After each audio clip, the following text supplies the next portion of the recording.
হার্টের মধ্যে দুটা গুলি, এরকম না যে গোলাগুলি হয়েছে, গুলি ছোড়া হয়েছে, একদম এইম করে কিভাবে পারে আমার এতটুকু বাচ্চা, আমার 17 বছর 10 মাসের বাচ্চার গায়ে, নিরস্ত্র বাচ্চা, শান্তিপূর্ণ আন্দোলনে তারা যোগ দিয়েছে, হাতে কিচ্ছু নাই, সেই বাচ্চার গায়ে বুকের হার্টের মধ্যে দুইটা গুলি। আমাদের পরিবারের প্রথম বাচ্চা, আমার বড় বোনের ছেলে, আমাদের অনেক যত্নের, অনেক শখের, অনেক আদরের বাচ্চা, সাহসী আমাদের বাচ্চা ছিল, অনেক প্লেফুল, অনেক উৎফুল্ল, মানে কোনো কিছু নিয়ে খুব প্রাণস্পন্দন ছিল ওর জীবনে, সব কিছু নিয়ে ও খুব উপভোগ করতে পছন্দ করতো জীবনটাকে। অনেক সবাই দেখে বলতো যে সবসময় হাসি খুশি, সবসময় খেলাধুলা, এরকম। বিজ্ঞান নিয়ে ওর খুব আগ্রহ ছিল, বিজ্ঞানী হতে চাইতো বড় হয়ে। জীবনের আদর্শ আসলে আমরা একসাথে আমাদেরটা দেখেও বড় হয়েছে, তো অনেক গল্পে, অনেক কিছুতে বোঝা যেত আসলে অনেক সাহসী, দেশের প্রতি যে মমত্ববোধ একদম খাঁটিই ছিল ওর। তারপর সততা ওর মধ্যে আমি দেখতাম যে খুব অনেস্টি ব্যাপারটা খুব প্রখর ছিল।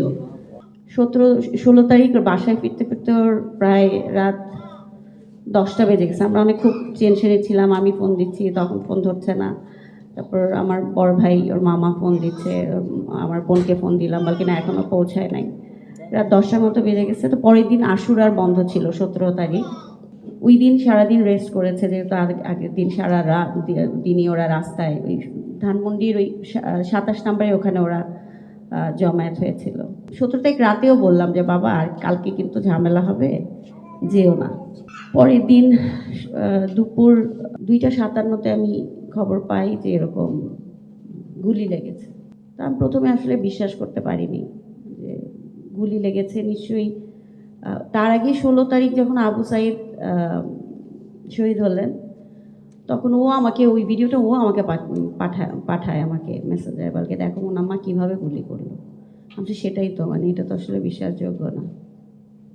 তো 18 তারিখ যখন আমি শুনলাম যে গুলি লেগেছে, আমি আসলে জাস্ট ভাবছি কোনো মিস ইনফরমেশন, এটা কীভাবে গুলি কীভাবে লাগে, ওরা তো নিরস্ত্র, আমি যতদূর জানি সব ফ্রেন্ডরা একসাথে। পরে যখন হসপিটালে পৌঁছলাম, ওকে সিটি হসপিটালে নিয়ে যাওয়া হয়েছিল, 27 নম্বর থেকে ওটাই নিয়ারেস্ট হসপিটাল ছিল। তো ডক্টরের সাথে কথা বলে যেটা বুঝলাম যে ওনারা ইমার্জেন্সিতে মনে হয় 2টা নিঃশ্বাস নিয়েছিল, আর ওই লিফট দিয়ে আইসিইউতে তুলতে তুলতে বলছে আর লিফটেও হয়তো ওর প্রাণটা ছিল না। তো ওই সময় তো আসলে আমাদের মানসিক অবস্থা কি বুঝতেই পারছেন, মেনে নিতে পারছিলাম না যে আমাদের তো আদরের সন্তান এভাবে করে চলে যাবে।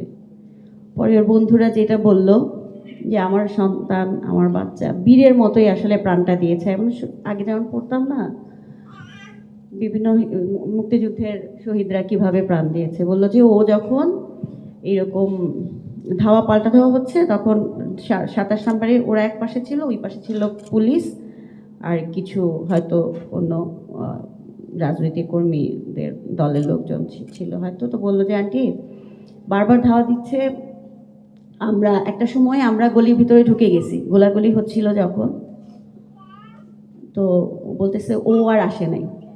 তো ওর কারণ ও সায়েন্স ক্লাবের ছিল, ভলান্টিয়ার ছিল, তো সায়েন্স ক্লাবের কিছু জুনিয়র বাচ্চা কাছে ছিল 9-10-এর, ও নাকি সবাইকে সরাই দিয়ে সামনে এগিয়ে গেল। ওর ফ্রেন্ড ছিল প্রত্যয়, ও আমাকে পুরো বললো যে আন্টি আমাকে সরাই দিয়ে বললো, এখনো কাঁদে আর বলে যে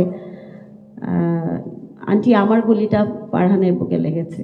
ও আমাকে সরিয়ে দিয়ে সামনে গেল, জাস্ট 15 থেকে 20 সেকেন্ডের মধ্যে পড়ে গেল।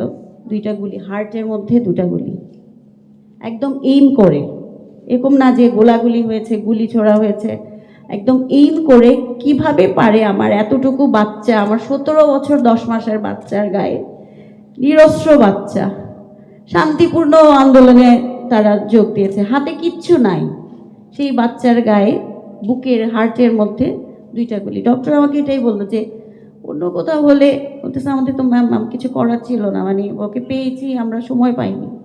কিভাবে পারে এতটুকু বাচ্চার, এই যে যারাই, তো এটা একটা কারো হুকুমে হয়েছে, কারো নির্দেশে এভাবে বাচ্চাদের উপর আক্রমণ করা হলো, গুলি করা হলো।